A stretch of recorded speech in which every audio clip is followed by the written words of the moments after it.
তুমি বের হতো এখন এই রুম থেকে, নইলে আমি চিৎকার করতে বাধ্য হবে। তুমি চিৎকার করলে আমার কিছু যায় আসে না, কারণ তুমি আমার বিয়ে করা বউ। তাই আমি আমার ইচ্ছায় আপনাকে বিয়ে করিনি, আমার ভাইয়ের জীবন বাঁচাতে গিয়ে আমি বিয়েটা করেছি। বিয়েটা শুধু নাটক। তুই নাটক করিস আর যাই করিস, তুই আমার বিয়ে করা বউ, এটাই সত্যি। ঠিক আছে। আমি নিজেই রুম থেকে বের হয়ে যাচ্ছি, তখন আমার স্বামী দরজা আটকিয়ে দিল। আমি বলেছিলাম, আপনি একটা গুন্ডা মানুষ, আর আপনি আমার বাবার সমতুল্য বয়স্ক লোক। আমাকে বিয়ে করতে আপনার লজ্জা করল না? আর আমার তো বিয়ে এখনো বয়স হয়নি। আমি এই কথা বলতে এসে আমাকে ধাক্কা মেরে বিছানায় ফেলে দিল।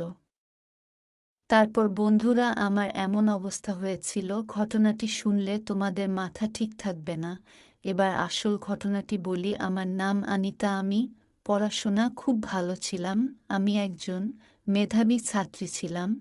আমার খুব ইচ্ছে ছিল যে বড় হয়ে আমি একজন ডাক্তার হব। তাই আমি দিনরাত একটা করে নিজের পড়াশোনা করতাম। আমার পড়াশোনার সমস্ত খরচ আমার ভাই দিত। আসলে আমার মা মারা যাওয়ার পরে আমার ভাই আমাকে মেয়ের মতো করে ভালোবাসতো। তারপরেও আমার ভাইয়া কি করে পারল আমার সঙ্গে এত বড় অন্যায় করতে? আমি তো ভাইয়াকে ভীষণ ভালোবাসতাম। আমি ভাই আর চাইতে বয়সে ছোট হলেও খুব বুদ্ধিমতী ছিলাম। শুধু তাই নয়, ভাই আমার থেকে বয়সে বড় ছিল। কিন্তু ভাই আর চাইতেও আমার মনের জোর খুব বেশি ছিল। আমি খুব সহজে ভেঙে পড়তাম না।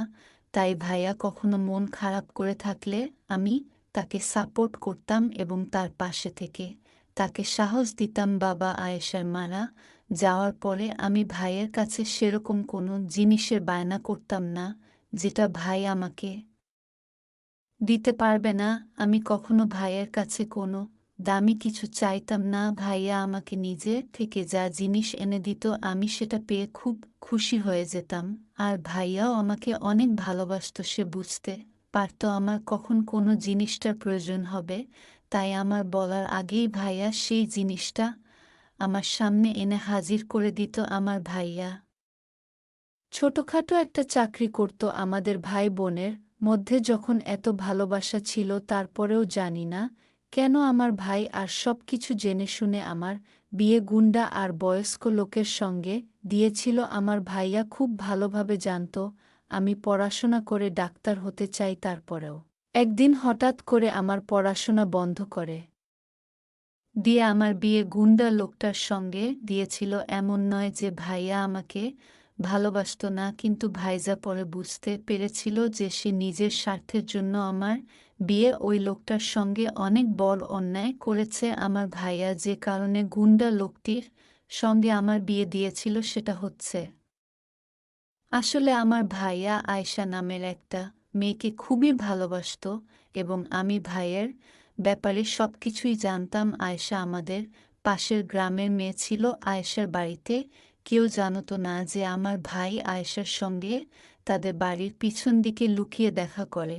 কিন্তু একদিন আয়েশার বাবা আমার ভাই ও আয়েশাকে একসঙ্গে দেখে ফেলেছিল এবং সেদিন আমার ভাইয়াকে আয়েশার বাবা ও তার ভাই এমতিন অনেক মেরেছিল, কিন্তু তাও আমার ভাইয়া ভয় পায়নি। সেদিন আমার ভাইয়া আয়েশার বাবা ও তার ভাইয়াকে সাহস করে বলেছিল যে সে আয়েশাকে বিয়ে করতে চায়।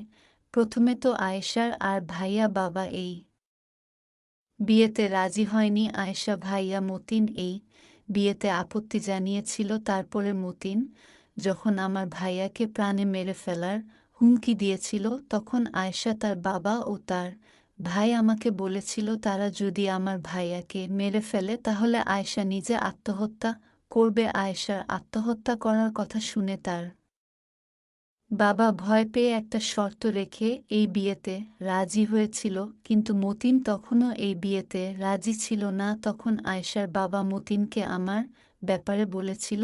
সেদিন আয়েশার ভাইয়া ও বাবা আমার ভাইয়ের সামনে একটা শর্ত রেখেছিল এবং আমার ভাইয়াকে বলেছিল সে যদি আয়েশাকে বিয়ে করতে চায় তাহলে আমার বিয়ে মতিনের সঙ্গে দিতে হবে। প্রথমে আমার ভাই এই সত্যটা মেনে নেয়নি। আমার ভাইয়া মতিনকে বলেছিল, আপনি আমার বোনের থেকে বয়সে অনেক বড়, আর আপনি কিভাবে এই কথাটা ভাবলেন যে আমার অল্প বয়সে বোনের বিয়ে আপনার সঙ্গে দিব? তখন মতিন মিয়া আমার ভাইয়াকে বলেছিল, যদি তুই নিজের বোনের বিয়ে আমার সঙ্গে দিতে না পারিস তাহলে আজকের পর থেকে আর কোনোদিন আমার বোনের সঙ্গে দেখা করবি না, আর যদি ভুল করেও আমার বোনের সঙ্গে দেখা করিস তাহলে তোকে ওখানে জ্যান্ত মাটির ভিতরে পুঁতে দেব। তারপর আশা যখন বুঝতে পেরেছিল আমার ভাই এই বিয়েতে রাজি হবে না, তখন সে আমার ভাইয়ের সামনে আত্মহত্যা করার হুমকি দিয়েছিল।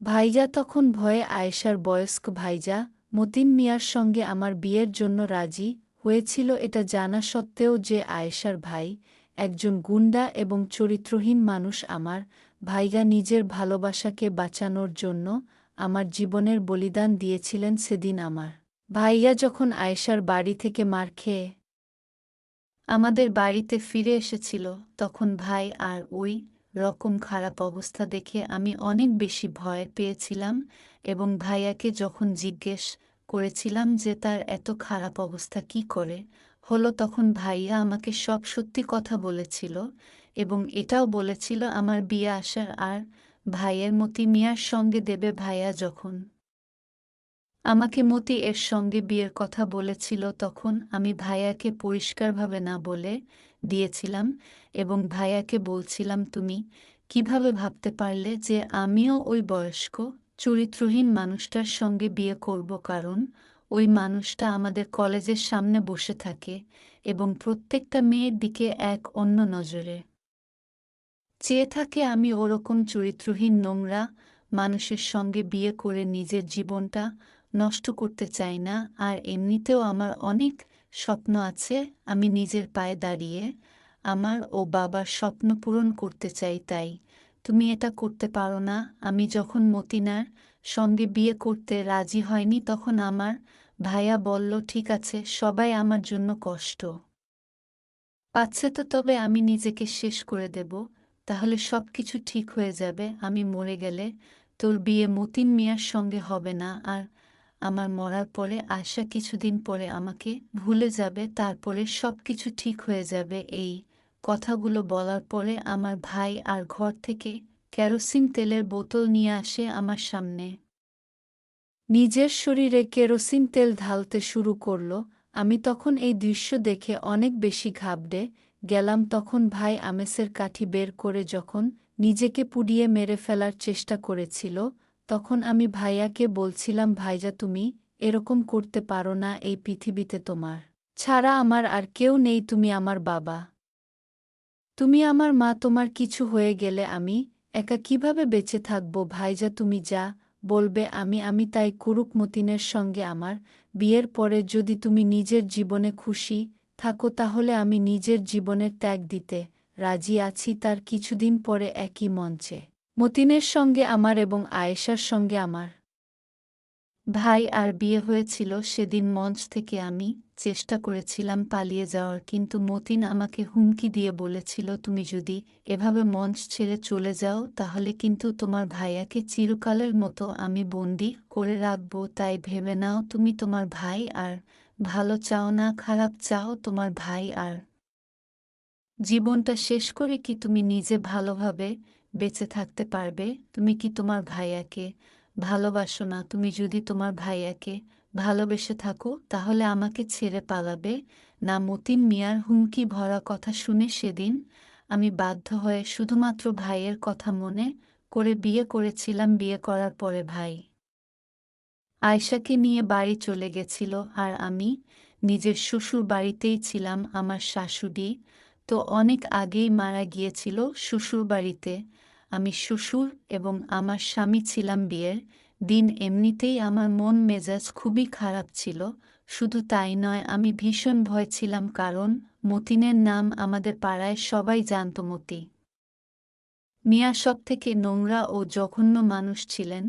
তারপর সেদিন আমি ঘরের মধ্যে বসেছিলাম এবং ভয়ে কাঁদছিলাম, নিজের বাবা মাকে মনে করছিলাম আর ভাবছিলাম আজ তারা বেঁচে থাকলে আমার সঙ্গে এরকম হতো না, কারণ আমি জানতাম যে মানুষটার সঙ্গে আমার বিয়ে হয়েছে সেই মানুষ রূপের শয়তান ছিল, কিন্তু সেদিন আমি নিজের চোখে দেখেছিলাম যে গ্রামের লোকেরা তাকে শয়তান কেন বলতো। সেদিন আমার স্বামী ঘরের ভিতরে এসে আমার গয়নাগুলো নিজের হাতে নিন এবং জোর করে স্বর্ণগুলো নিয়ে গেল। সেদিন আমি কেঁদে কেঁদে তার হাতে পায়ে ধরে বলেছিলাম আমার সঙ্গে যাতে কোনো রকম কিছু না করে, কারণ আমি নিজে থেকে তৈরি ছিলাম না। কিন্তু আমি তার কাছে হেরে গিয়েছিলাম। আরও মতিন মিয়ার বয়স ৫০ বছর হওয়ার পরেও উনি খুব সুন্দর এবং শক্তিশালী হয়েছিলেন।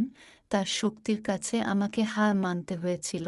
শুধু তাই নয়, ওই শয়তানটাকে দেখে মনে হয়েছিল যে সে শুধু আমাকে যন্ত্রণা দিত সারাক্ষণ, আমি না চাইলেও সে আমার সাথে সারারাত। আমার আর বয়সটাই কি হয়েছে যে আমি আমার সন্তান স্বামীর সকল চাওয়া পাওয়া পূরণ করতে পারবো। সে আমার কাছ থেকে সেদিন সবকিছু কেড়ে নিয়েছিল। আমি তার সাথে পারছিলাম না। আমার প্রতি কোনো দয়ামায়া ছিল না। এমনকি আমার শ্বশুরাই সারাদিন আমার অন্যরকমভাবে চেয়ে থাকতেন। উনি নিজের ছেলেকে কিছু বলতেন না। এমনকি বিয়ের পরের দিন সকালবেলা আমি যখন শ্বশুরাইকে চা খেতে দিলাম, তখন চাটা হালকা ঠান্ডা হওয়ার জন্য উনি আমার গায়ে চায়ের কাপটা ছুঁড়ে ফেলে দিয়ে বললেন, তুই জানিস না আমি গরম চা খেতে ভালোবাসি, আর তুমি জেনে বুঝেই ঠান্ডা চা আমাকে খেতে দিয়েছিস। এক্ষুনি জাগে আমার জন্য গরম চা নিয়ে আয়। ঠিক ওই সময় আমার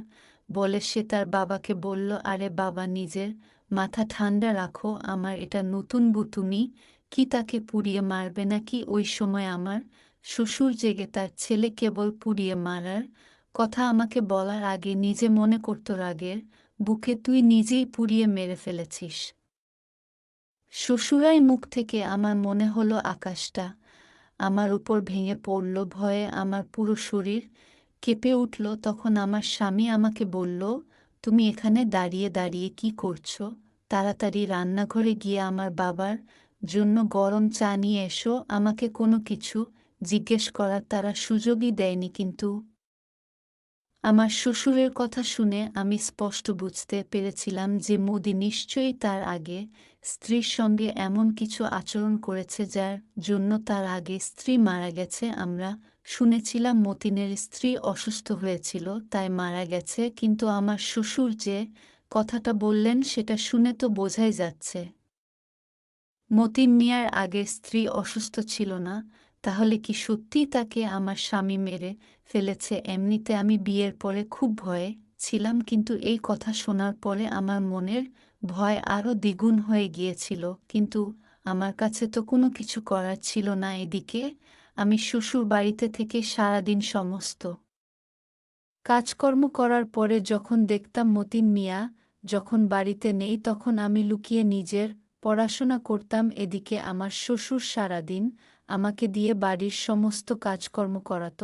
এমনকি শ্বশুরাই বারান্দায় বসে আমাকে হুকুম দিতেন বাড়ির কাজকর্ম করায়। উনি ইচ্ছে করে বাড়িঘর নোংরা করতেন এবং আমাকে ঘর পরিষ্কার করতে বলতেন। কিছু কিছু মানুষ এমনও থাকে যাদের অন্যকে কষ্ট দিতে খুবই ভালো লাগে। যখন মতিন মিয়া বাড়িতে ছিল না, তখন আমি লুকিয়ে স্টোর রুমে নিজের পড়াশোনা করছিলাম এবং আমি বুঝতে পারিনি মতিন মিয়া কখনো ঘরের ভিতরে এসে আমার পেছন দিকে দাঁড়িয়েছিল এবং আমি ওই সময় মনোযোগ সহকারে নিজের পড়াশোনা করছিলাম। তখনই হঠাৎ করে পেছন দিক থেকে একটা বিক আওয়াজ করে আমাকে ধরলেন। আমি তো ভয় পেয়ে চমকে উঠেছিলাম। তারপর সে আমার হাত থেকে বইটা কেড়ে নিয়ে ঠাট্টা করে বলল,